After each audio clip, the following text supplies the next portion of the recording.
sure it's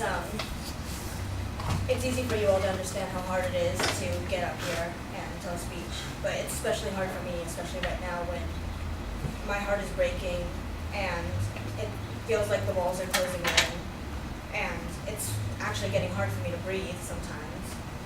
And it's hard for me to really stand up here and be able to talk to you guys, especially about something that's so close to my heart, and that's ending. And I'm talking about musical education. Musical educational programs are being cut, their budgets are being cut, or the programs themselves are being cut altogether. Some schools don't carry musical programs.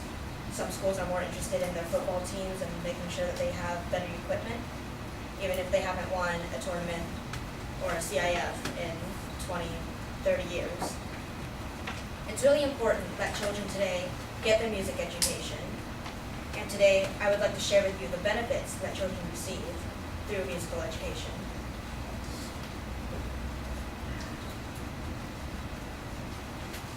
I'm going to be talking about the short-term benefits, long-term benefits, and how to get children started, whether you have kids now or you plan on having them later. Let's go. First thing that it does is it helps your child's literacy and language development.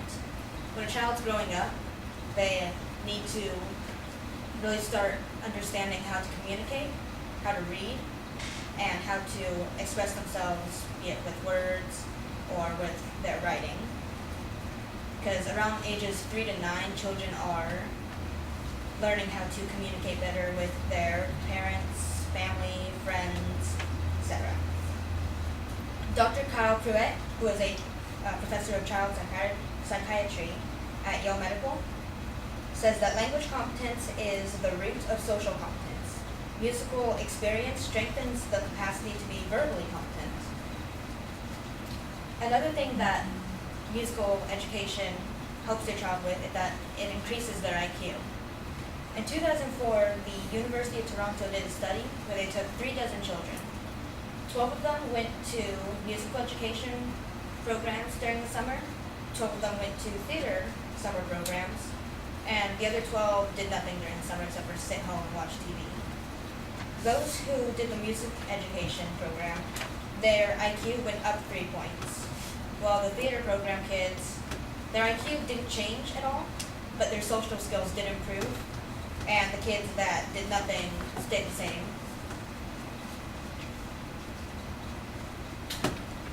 So, you're probably thinking now, what does this do for my child when they get older though? I mean, I get it, it helps them in school, but will this benefit them in real life? And in actuality, it will. When your child is older, around, let's say, 55 to 76, their hearing starts to decline, and it gets harder for them to be able to tell different syllables apart. So it's harder for them to communicate with friends and family. And so they're sitting there hearing that their sister or brother or whoever has just passed on, and they might be hearing it differently and thinking, oh, we're going out for pizza tonight? Neuroscientist Nina Kraus did an experiment with elderly hearing, in fact. She took a group of 44 adults, ages 55 to 76, who all had musical training, somewhere between 4 to 14 years, but who hadn't played an instrument in over 40 years. They responded the quickest to different syllables that sounded differently, such as da or ta. And they're responding so quickly, even though they haven't played the instrument in over 40 years, and this is all because of their musical training. So now you're probably thinking, okay, this sounds great. It benefits them in school, it benefits them when they're older. I'd love to do this for my child, but how do I get started? I'm going to tell you right now that you don't want to start with just giving your child an instrument when they're 2 or 3, because then chances are that they're going to hate the instrument, they're going to hate you for making them learn an instrument against their will, and they're never ever going to want to play ever again. So, but there is a process to getting your child interested in music education, and it does start at a very, very early age. So you want to prepare them with fun lessons, but don't think of them as lessons. Don't think of them as teaching your child. You want to make it fun. So you're going to start around maybe maybe around toddler age, like let's say 1 to 2, with music-based games like dancing, moving around. That'll get them interested in their love for music. Around age 3, you want to start identifying instruments, different sounds that they make, what their names are, and what class they belong to, brass, woodwind, etc. Around age 5, you want to start introducing playing for fun. Most parents go with the violin or the piano for this, and they are very common options. But if you want your child to be a little bit more unique, you can start them off with ukulele, the recorder, or guitar, which all yield similar results. Around age 10, you want to start introducing them to a bigger brass or a string instrument, and at this time you want to get your child started on developing musical talent instead of playing for fun. Of course, you can still play for fun. Alright, so to review, we've learned that it's good for your child's development in school, it's great for their hearing when they get older so they can participate in family conversations, and it's really easy to get your child to get interested in music and playing music. And unfortunately, because all these programs are getting cut with their budget or just altogether no more of this, it's a lot harder for parents to be able to access this for their children. Or if you're interested in learning as an adult, it's even harder then because there aren't very many programs for adults. So we really need to start thinking about what goes into these music programs, as in what kind of money we put in, how much everything costs, and that it's really beneficial for your children. So it's something we should all be thinking about. Thank you.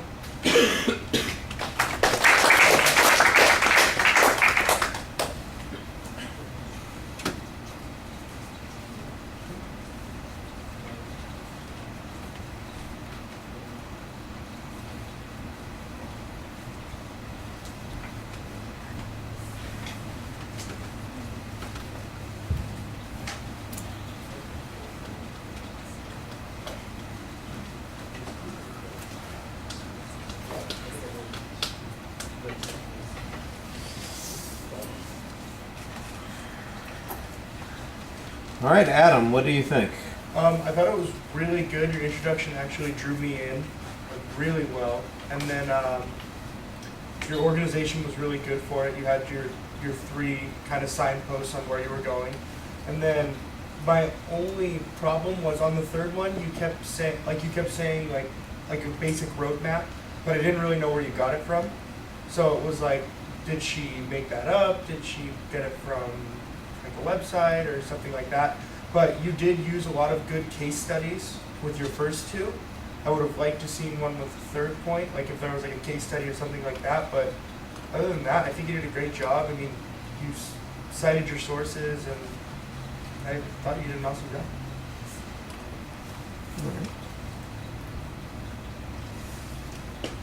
Well, I'll agree a lot with what you said. I think I like the attention device pulling us in very effectively. You've got a very clear statement of what your purpose is.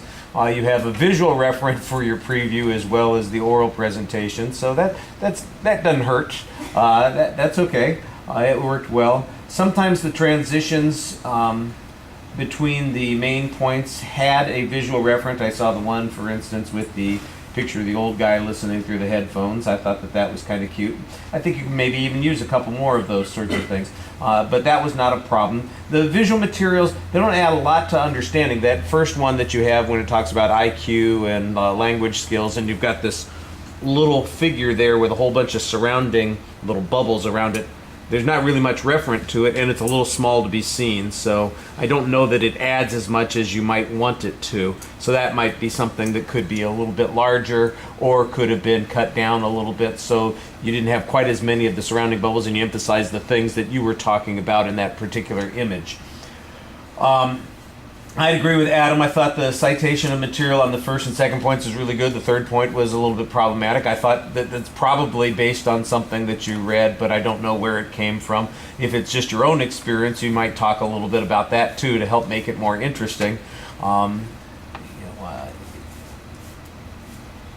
So supporting material was, I think, generally strong for the most part.